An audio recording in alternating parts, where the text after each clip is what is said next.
Assalamualaikum warahmatullahi wabarakatuh. Alhamdulillahirabbil alamin. Allahumma shalli ala Muhammad wa ala alihi wa sahbihi ajma'in. Amma ba'du. Pada kesempatan kali ini, kami dari kelompok 12 yang beranggotakan saya sendiri, yakni Raden Radisa Muhammad Sakifatullah beserta teman saya, Royha Zunnuraini, akan menjelaskan dan mempresentasikan tentang berbicara informatif atau informative speaking. Simak terus sampai habis ya. Sebelum kita mengetahui tentang lebih dalam mengenai berbicara informatif, kita perlu tahu apa itu pidato informatif. Pidato informatif ialah pidato yang tujuannya untuk menjelaskan atau menggambarkan fakta, kebenaran, dan prinsip dengan cara yang merangsang minat, memfasilitasi pemahaman, dan meningkatkan kemungkinan mengingat. Singkatnya, pidato informatif dirancang untuk mendidik para audiens.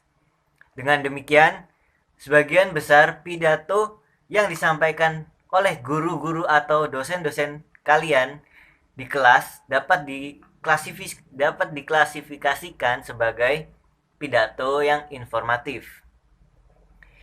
Kemudian pada slide selanjutnya, informative speaking sendiri terbagi menjadi 4 bagian.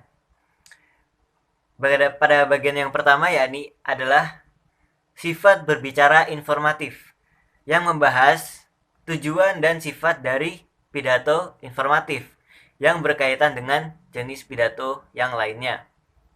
Kemudian yang kedua ada karakteristik berbicara informatif yang efektif, yang berfokus pada 5 karakteristik yang membedakan dan menginformasikan.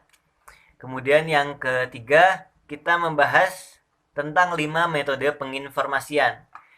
Kemudian yang terakhir, yang keempat adalah kerangka makrostruktur umum informatif, yang membahas tentang 2 jenis pidato informatif, yang umum dan memberikan contoh masing-masing.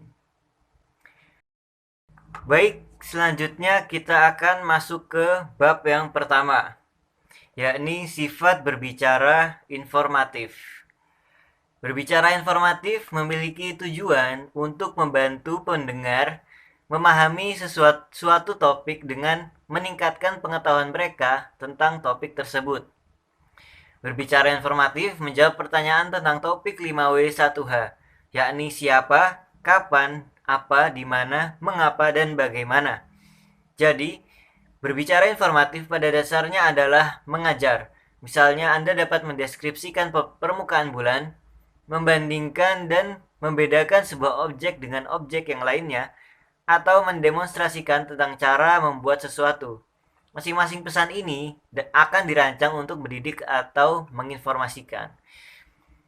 Berbicara informatif pada dasarnya berbeda dari bentuk pidato yang lain, seperti pidato yang dirancang untuk membujuk, menghibur, atau untuk acara-acara khusus. Ketika tujuan kalian adalah untuk menginformasikan audiens, maka kalian akan menghadapi beberapa tantangan unik untuk mendapatkan dan mempertahankan perhatian pendengar kalian, serta untuk membuat mereka menyimpan informasi dari pidato kalian. Semua itu dapat berhasil dipenuhi jika kalian akan memperhatikan 5 karakteristik berbicara informatif yang efektif yang akan saya jelaskan pada slide selanjutnya.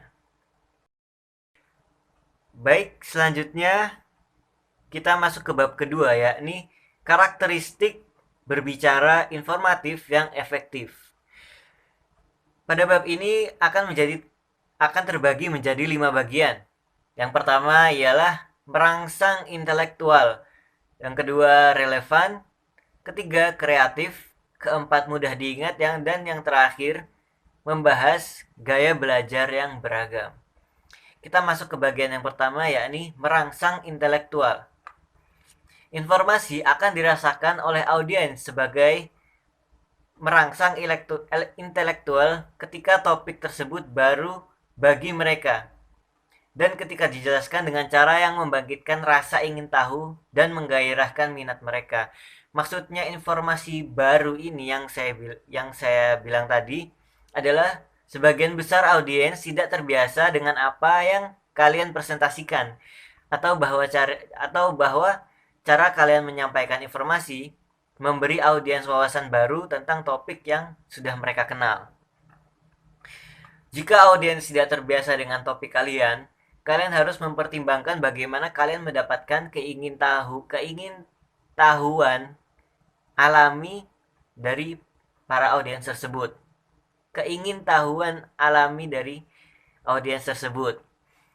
Kemudian jika audiens sudah akrab dengan topik yang kalian bawakan, maka kalian hanya perlu mengidentifikasikan informasi yang baru bagi mereka. Mulailah dengan bertanya pada diri sendiri, bagaimana dengan topik yang saya mungkin tidak diketahui oleh pendengar. Kemudian pertimbangkan kedalaman dan keluasan saat Anda menjawab pertanyaan. Jadi, mau itu topik Anda familiar atau asing bagi audiens, tantangan khusus Anda adalah memilih tujuan dan mengembangkan pidato Anda dengan cara yang membuatnya baru bagi mereka.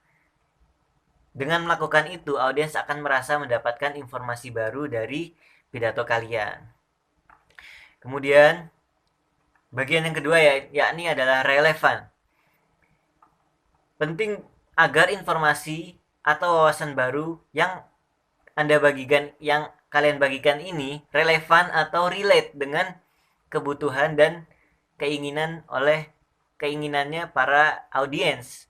Karena audiens pasti akan langsung tertarik jika topik yang kalian bawakan ini relate dengan kehidupan pribadi mereka. Salah satu cara untuk menemukan kaitan relevansi pendengar adalah dengan bertanya pada diri sendiri bagaimana mengetahui informasi tersebut dapat mempengaruhi pendengar Anda secara langsung.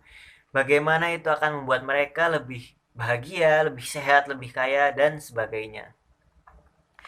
Kemudian kita masuk bagian yang ketiga yakni kreatif. Kreativitas adalah kemampuan untuk menghasilkan ide dan wawasan orisinal. Anda mungkin tidak pernah menganggap diri Anda kreatif, tapi mungkin itu karena Anda tidak pernah bekerja untuk mengembangkan ide-ide inovatif. Bertentangan dengan apa yang mungkin kalian pikirkan, inspirasi kreatif itu biasanya sebenarnya hanyalah hasil dari keringat. Kreativitas mungkin muncul dari bahan informasi mentah, waktu, dan pemikiran yang produktif. Untuk membangun pidato informatif yang kreatif, mulailah dengan memperbanyak riset. Semakin banyak Anda mempelajari topik tersebut, semakin besar kemungkinan Anda untuk memiliki ide-ide kreatif untuk dikeluarkan.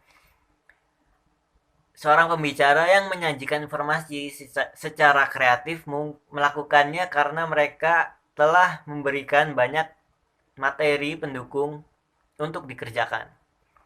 Agar proses kreatif berhasil, kalian harus memberi diri waktu. Jadi, kalau misal ada deadline pidato besok, kalian bikin naskahnya jangan terlalu mepet.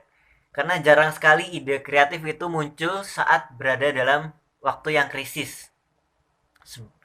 Sebaliknya mereka tuh ide-ide kreatif justru cenderung muncul ketika kita nggak lagi mengharapkan gitu. Ketika lagi pengen mengendarai kendaraan mau pergi atau pengen tidur atau bahkan melamun, biasanya akan muncul ide-ide kreatif tanpa disengaja.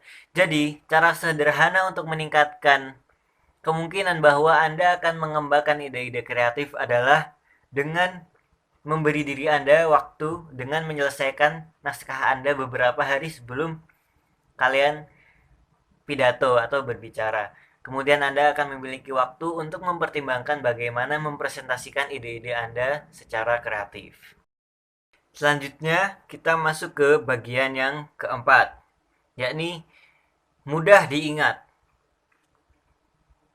Jika pidato Anda benar-benar informatif, maka audiens akan banyak mendengar informasi baru. Tetapi penonton cenderung hanya akan mengingat sebagian kecil dari apa yang mereka dengar. Jadi Anda bertanggung jawab untuk memutuskan apa yang harus diingat audiens dan kemudian menggunakan berbagai teknik untuk menyoroti informasi tersebut. Pidato informatif yang efektif menekankan pada tujuan khusus, gagasan utama, dan fakta kunci, sehingga audiens mengingatnya. Anda dapat menggunakan beberapa teknik untuk menekankan materi yang Anda ingin audiens mengingatnya. Misalnya, Anda dapat menggunakan alat bantu presentasi, bahasa yang jelas, pengulangan, figur, atau struktur bicara, atau bahkan humor.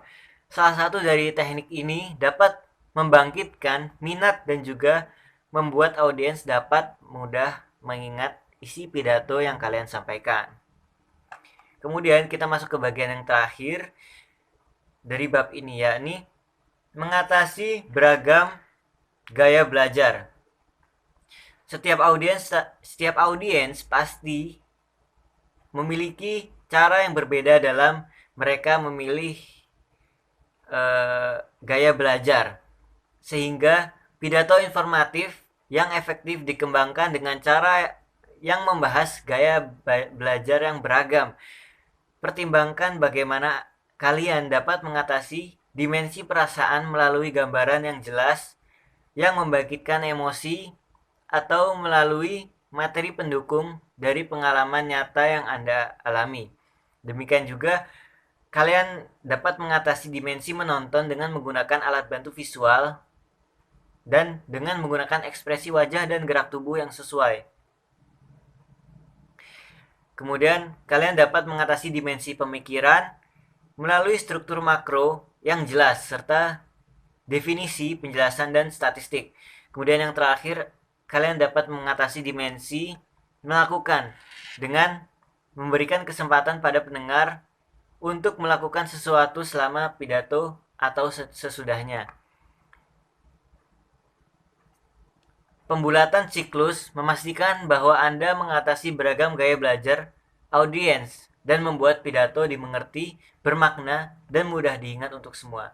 Untuk membantu menyelesaikan siklus, catat dalam garis besar pidato Anda di mana dan bagaimana Anda menangani setiap dimensi.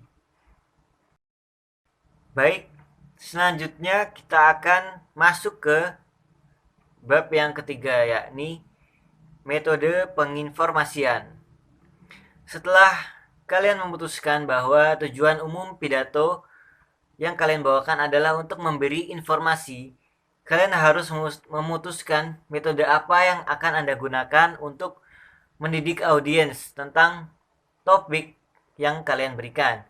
Kita dapat menginformasikan dengan menggambarkan atau mendefinisikan, dengan membandingkan dan mengkontraskan, dengan menceritakan atau melaporkan, dan dengan menunjukkan atau mendemonstrasikan. Di bagian bab ini, saya akan menjelaskan setiap metode menginformasikan yang mungkin dapat kalian gunakan dalam mengembangkan pidato. Yang pertama ada keterangan atau deskripsi. Metode deskripsi ini adalah metode informatif yang digunakan untuk membuat gambaran verbal yang akurat, jelas tentang suatu objek, fitur geografis, latar, peristiwa, orang, atau gambar.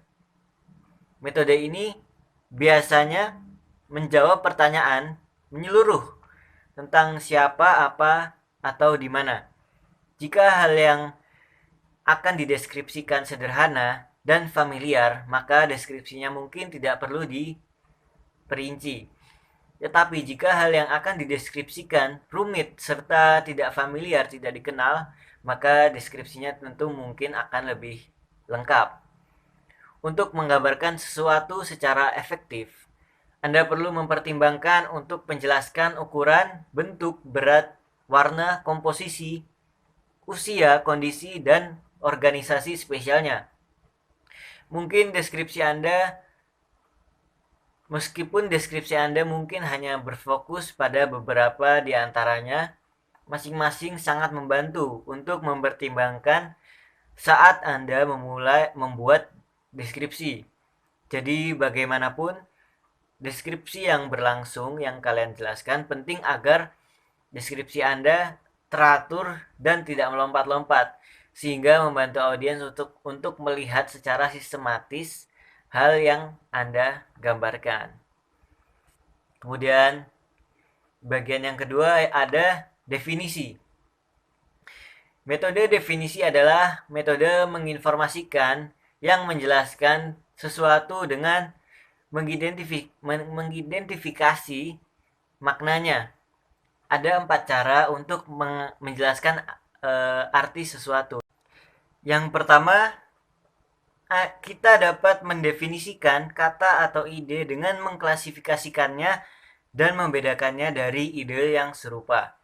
Kemudian yang kedua, kalian dapat mendefinisikan sebuah kata dengan menjelaskan asal-usul atau sejarahnya. Kemudian yang ketiga, kalian dapat mendefinisikan sebuah kata dengan menjelaskan penggunaan atau fungsinya. Kemudian cara yang keempat, yang terakhir, mungkin adalah cara yang tercepat untuk mendefinisikan sesuatu, yakni dengan menggunakan sinonim atau antonim yang sudah dikenal. Sinonim adalah kata yang memiliki arti yang sama, sedangkan antonim adalah kata yang memiliki arti berlawanan dengan maknanya. Baik, selanjutnya mungkin sekian dari saya. Selanjutnya akan langsung dijelaskan oleh teman saya, Ruwaika Zunnur Aini. Baiklah, saya akan melanjutkan dari penjelasan yang sudah disampaikan dari teman saya, yaitu Raden Radisa, tentang metode penginformasian. Saya akan melanjutkan pada poin yang ketiga, yaitu poin C tentang perbandingan dan kontras. Jadi, metode perbandingan dan kontras adalah metode menginformasikan yang menjelaskan sesuatu dengan berfokus pada bagaimana hal itu mirip dan berbeda dari hal-hal lain.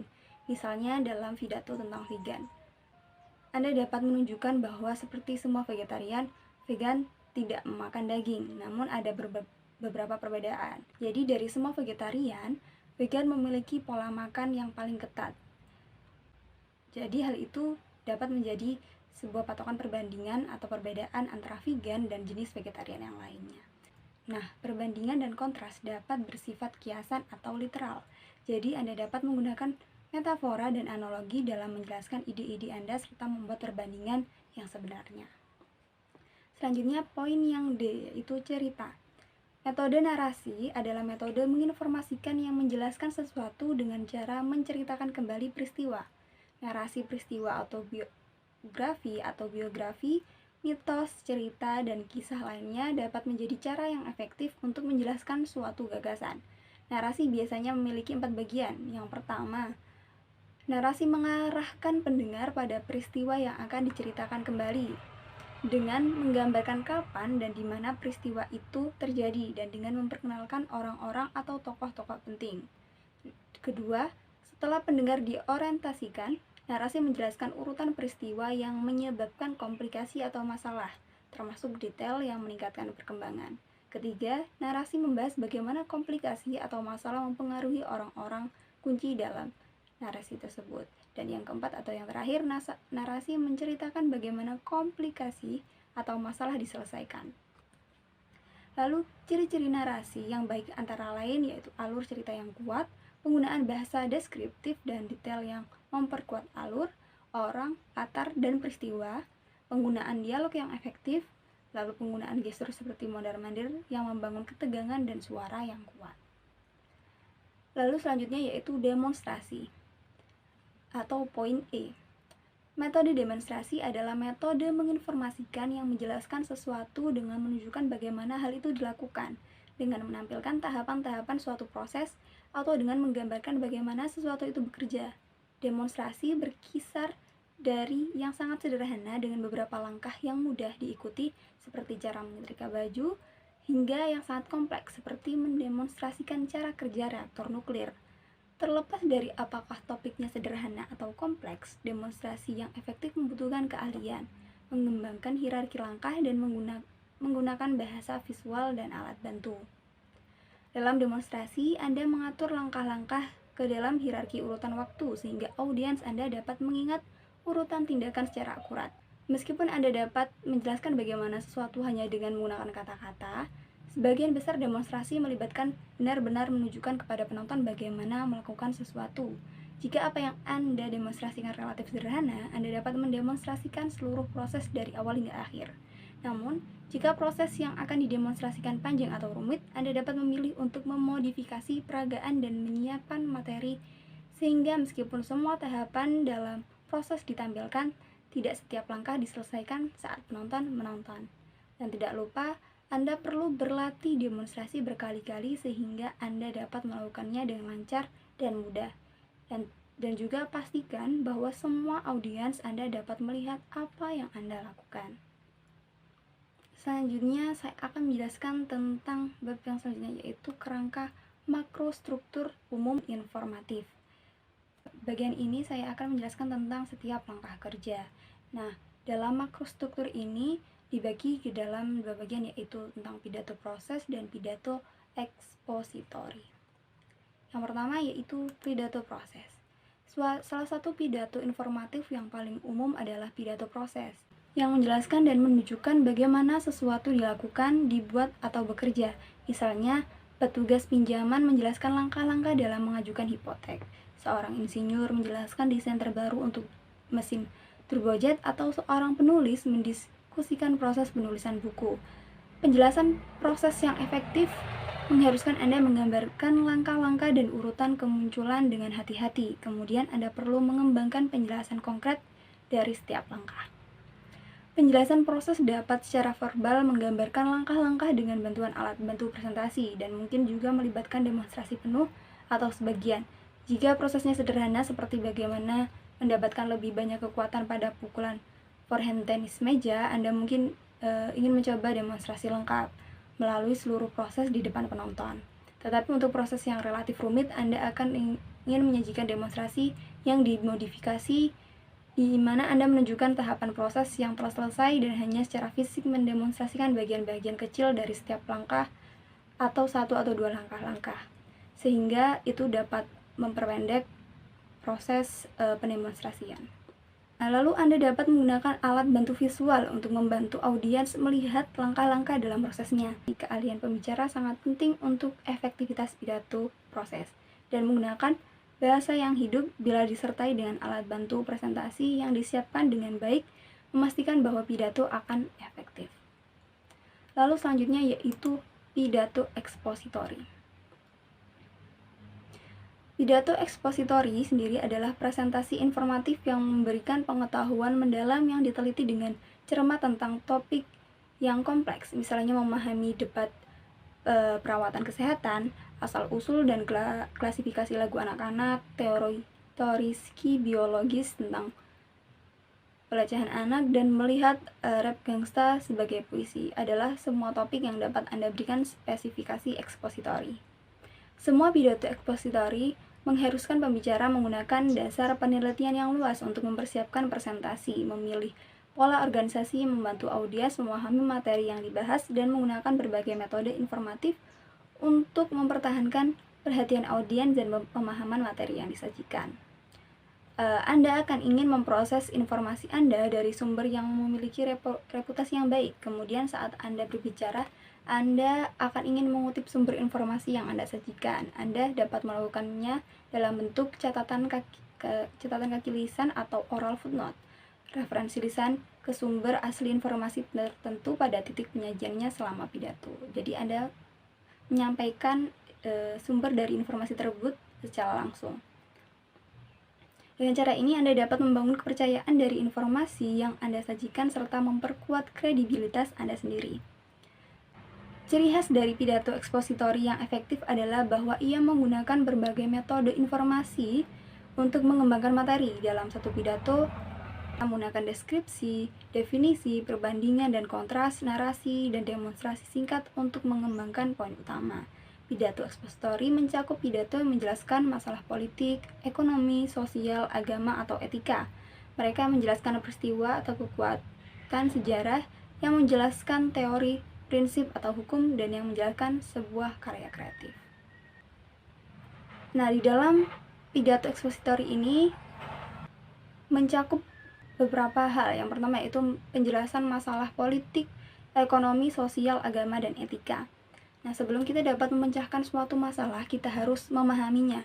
Jika ada kebutuhan seseorang untuk menjelaskan masalah kepada kami dalam pidato ekspositori, Anda memiliki kesempatan untuk membantu audiens memahami latar belakang atau konteks suatu masalah, termasuk kekuatan yang memunculkan masalah tersebut dan terus memengaruhinya. Anda juga dapat mempresentasikan berbagai posisi yang dipegang tentang masalah ini dan alasan dibalik posisi itu. Terakhir, Anda dapat mendiskusikan berbagai cara yang telah disajikan untuk menyelesaikan masalah tersebut. Tujuan umum pidato Anda adalah untuk menginformasikan, bukan untuk membujuk. Oleh karena itu, Anda akan ingin menyajikan semua sisi isu kontroversial tanpa mengadvokasi sisi mana yang lebih baik. Anda juga ingin memastikan bahwa sumber yang Anda ambil adalah pakar yang dihormati dan objektif dalam apa yang mereka laporkan. Terakhir, Anda akan ingin menyajikan masalah yang kompleks dengan cara yang lugas, yang membantu audiens Anda memahami tanpa terlalu menyederhanakan masalah yang rumit. Ada beberapa daftar ide topik berikut yang mungkin merangsang pemikiran Anda saat Anda mengerjakan daftar Anda sendiri. Seperti jika menyangkut pernikahan tetangga, yang Anda bisa melakukan dengan topik penelitian sel induk. Lalu jika menyangkut tentang tindakan afirmatif, Anda bisa dengan topik perawatan kesehatan universal dan lain sebagainya. Lalu yang selanjutnya yaitu eksposisi kejadian dan kekuatan sejarah. Telah dikatakan bahwa mereka yang tidak memahami sejarah dapat dipaksa untuk mengulanginya. Jadi, jenis pidato ekspositori yang penting adalah pidato yang menjelaskan peristiwa atau kekuatan sejarah. Sejarah bisa menarik untuk kepentingannya sendiri, tapi ketika sejarah dijelaskan, kita dapat melihat relevansinya dengan apa yang terjadi hari ini. Dan Anda akan ingin berkonsultasi dengan sumber yang menganalisis peristiwa yang Anda gambarkan sehingga Anda dapat mendiskusikan dampak apa yang terjadi pada saat peristiwa itu terjadi dan apa artinya saat ini. Daftar ide topik berikut mungkin merangsang pemikiran Anda tentang topik sejarah yang mungkin menarik untuk Anda bicarakan, yaitu jika tentang perbudakan, Anda bisa membahas tentang gerakan Gandhi. Jika tentang kepausan, Anda bisa membahas tentang penjajahan Afrika. Jika tentang membahas tentang gerakan hak pilih, Anda bisa menggunakan ide tentang revolusi industri. Lalu selanjutnya yaitu penjelasan teori, prinsip, atau hukum. Cara kita hidup dipengaruhi oleh hukum dan prinsip alam dan manusia dan dijelaskan oleh berbagai teori. Namun ada banyak teori, prinsip, dan hukum yang tidak sepenuhnya kita pahami atau tidak mengerti bagaimana pengaruhnya terhadap kita. Sebuah pidato ekspositori dapat memberitahu kita dengan menjelaskan fenomena penting ini.